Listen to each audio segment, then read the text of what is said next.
আসসালামু আলাইকুম এভরিওয়ান। তোমরা সবাই কেমন আছো? আশা করছি সবাই ভালো আছো। আমিও খুবই ভালো আছি। আজকে আমি মাছের মাথা দিয়ে মুড়িঘণ্ট বানাবো। প্রথমে আমি মুড়িঘণ্ট বানাতে যা যা লাগে সব কিছু কেটে বেছে ধুয়ে পরিষ্কার করে একবারে রেডি করে নিলাম। তারপর কড়াই তেল দিয়ে তেলগুলো গরম হয়ে আসলে মাছের মাথাগুলো ভেঙে ভেঙে লাল লাল করে ভেজে তুলে নিব। ওই তেলে আলুগুলো নুন হলুদ দিয়ে লাল লাল করে ভেজে নিলাম।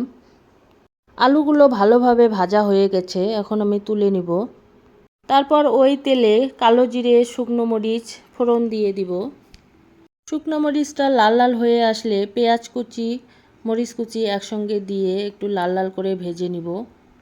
পেঁয়াজগুলো ভালোভাবে ভাজা হয়ে আসলে তারপরে আমি আদা রসুন পেস্ট দিয়ে একটু ভালোভাবে ভেজে নিব। তারপর এক এক করে আমি সব মশলাগুলো দিয়ে দিব। হলুদ গুঁড়ো, লবণ, মরিচ গুঁড়ো, জিরে গুঁড়ো, ধনে গুঁড়ো একসঙ্গে সব কিছু দিয়ে ভালোভাবে কষিয়ে নিব। তারপর আমি বাদামগুলো দিয়ে দিব। তারপর চালগুলো দিয়ে দিব। চাল আর বাদাম মশলার সঙ্গে ভালোভাবে কষিয়ে নিয়ে মাছের মাথাগুলো আর আলুগুলো একসঙ্গে দিয়ে কষিয়ে নিব। অনেকক্ষণ ধরে কষাতে হবে যাতে চালটা ভালোভাবে ভাজা হয়ে যায়। 5-6 মিনিট ভালোভাবে কষিয়ে নিয়ে আমি গরম পানি দিয়ে দিব। যে কোনো তরকারিতে গরম পানি দিলে তরকারিটা খুবই টেস্টি হয় খেতে। তারপর ঢাকনা দিয়ে একটু ঢেকে দিব। 5 মিনিট পরে ঢাকনা তুলে দেখে নিব চালটা সিদ্ধ হয়ে গেছে কিনা। চালটা পুরো সিদ্ধ হয়ে গেছে। এখন আমি 2টো এলাচ থেতো করে দিব।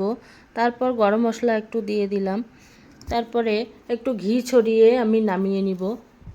এদিকে আমার মুড়িঘণ্ট হয়ে গেছে। তোমরা কে কিভাবে খাও অবশ্যই আমাকে কমেন্টে জানিও। অনেকে অনেকভাবে রান্না করে, আমি এভাবেই রান্না করি, খেতে খুবই টেস্টি হয়। আজকে এই পর্যন্তই, দেখা হবে পরের ভিডিওতে। আল্লাহ হাফেজ।